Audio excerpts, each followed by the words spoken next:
Spoiler alert, because there is a large lion on set.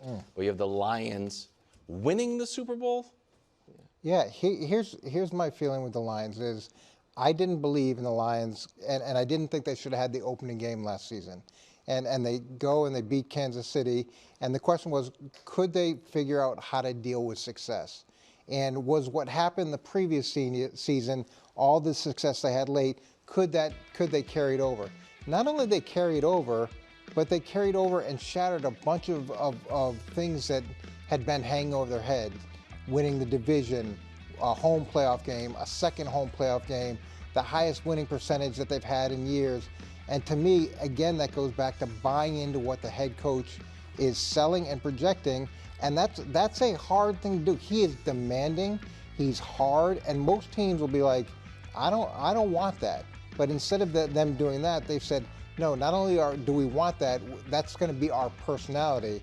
And I feel like they're relatively underrated when we talk about who's going to win the Super Bowl. So it's not like they're going in with these crazy, crazy expectations. They're still kind of under the radar because Nick loves Caleb, everybody loves Green Bay. Well, listen, hold on, wait, go back to that but Coach, also tell him who the MVP is, because that's what I have to respond to the fact that Coach is not the man that I knew once upon a time. Coach's MVP is C.J. Stroud. So for those watching at home, Coach, whose entire brand is based on, if a quarterback doesn't have a 12-year-old son, he's too young for me to believe it. The idea Mahomes was working on his second MVP and third Super Bowl appearance before Coach finally was like, okay, I think he's pretty good. Has 2 rookies in the playoffs, has a second-year player in the Super Bowl, and a second-year player winning league MVP. So I ask you, Coach, when it comes to Caleb Williams, why after... All right, well, let's save that. We'll talk about the Detroit Lions. Listen, I think Lions fans need to take a second and appreciate how far the Lions have come.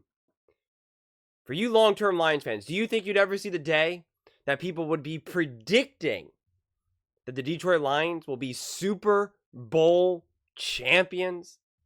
I mean, even just a couple years ago, if you said, oh, Dan Campbell's your head coach, yeah, he's new, he's this guy, yeah, biting kneecaps, yada, yada, yada, Jared Goff's your quarterback, and people are going to be picking you to win the Super Bowl in a couple years, you'd probably be like, I hope so, but I don't know, maybe, probably not. I mean, it's wild. It's wild. But here's the thing. What's so interesting to me is that, and I think Mangini's right here, because he says the Lions are still going under the radar. And I find that wild to me, because they were such a great team last season. And there's no reason to explain away their success. Therefore, there should be no reason that they should be under the radar.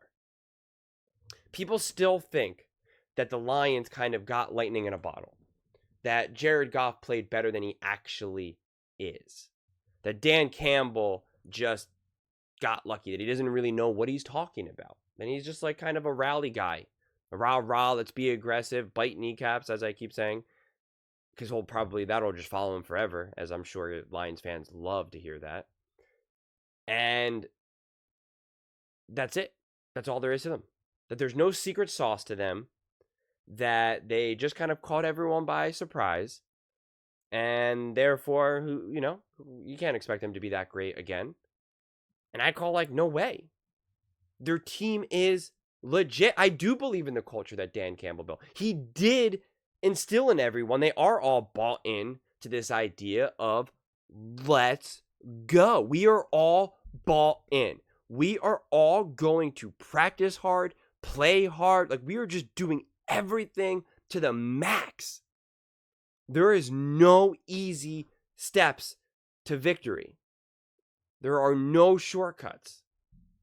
They are just such a prepared team. And I think that shows up on game day.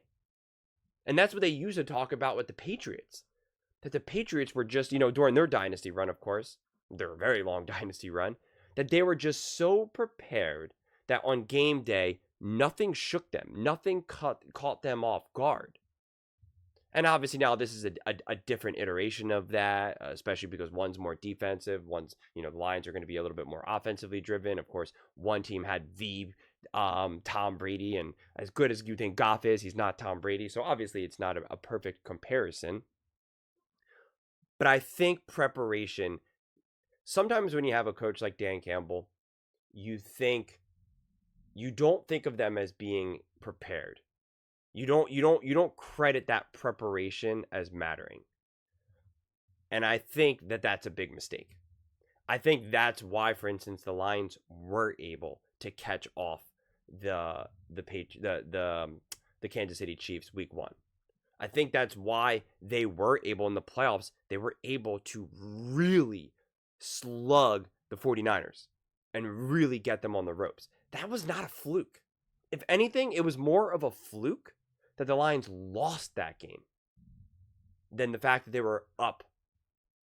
Because I do think a lot of people see that as the better team won that night against the 49ers versus the Lions. And that the Lions were just playing with house money. People see that the Lions also think that they got lucky against the Rams. That there was just a lot of gifts thrown their way.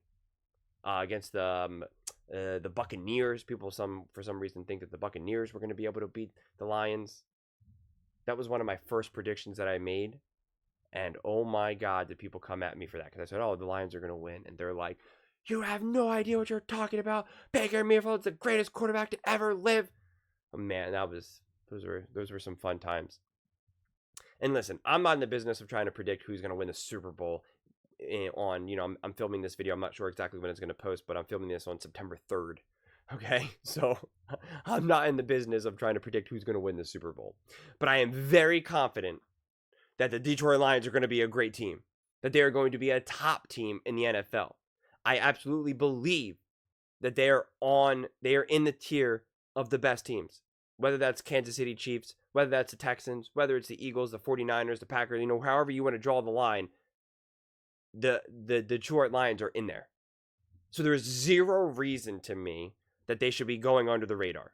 Zero. They should be on everyone's radar. And I think the teams know it. The NFL knows it, right? The coaches and the players know it. The media and the fans, for some reason, less so.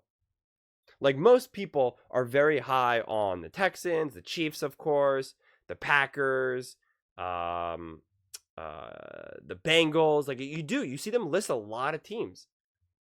But Vegas has the Lions, and I don't know if it's changed because it's kind of always fluctuating. But the last time I saw it, the Lions were like top 3 for best Super Bowl odds to win it all. I think it was like the Chiefs, the 49ers, and the Lions. And honestly, at this point, right now, unless Brock Purdy really shows me something different and really takes a big step forward, I would have the Lions over the 49ers. I just think that team just has too many weapons, and they're only going to get better. It's always hard when we're going to season, when we're trying to use last season as a reference to be who would they be this season. They have enough young enough guys and even a young enough coordinator where they are not at their peak. They are not at their peak potential. They are going to get better. Christian McCaffrey is not going to get better. Debo's not going to get better. Ayuk, probably not going to get better. Maybe a little bit, but not a ton. So it's just, where is that extra step forward going to come for the 49ers? It would really have to come through, a few defensive acquisitions, as well as Brock Purdy. But if Brock Purdy doesn't take that big step forward, I believe that just at the minimum, there are going to be enough Detroit Lions players who are going to take that step forward. That team is going to be elevated. That team is going to be better. Jared Goff is confident now. Jared Goff, for the last few years, had to probably reconvince himself that he belongs to be a top quarterback in the NFL. I mean, he's kind of admitted that in one way or the other. I think he's got rid of that monkey off his back. He's now feels that he has arrived. I don't think he questions, do I belong here? I think he's very confident. And that is also going to go a long way with not only himself and the offense as a whole, but then what he'll be able to do with Ben Johnson and the amount of trust that they'll have. Because they've also been building trust with one another. That relationship matters so much, so much. And I think the Lions could really light the NFL on fire. But those are just my thoughts. I would absolutely love to hear yours. What do you guys all think? Do you agree with Coach Mangini's predictions that the Lions are going to win the Super Bowl? That's crazy. It's so crazy to say that out loud. I don't think in my entire life have I ever seen the Lions have any type of prediction to win the Super Bowl. So it's wild. Let me know in the comments below. I read every single comment. So whether you agree with me or disagree with me, either way, let's get in some discussions. Let's get in some fights. But ultimately, let's just have some fun. And please do consider subscribing. We are building an amazing community here, and I would absolutely love to see you part of it. I want to build something that we all genuinely feel connected to. Something that we're really excited to be part of. I think we're well on our way to doing it. And please don't forget to give this video a thumbs up, as it really does help with the visibility and the algorithm. Thank you so much, and see you next time.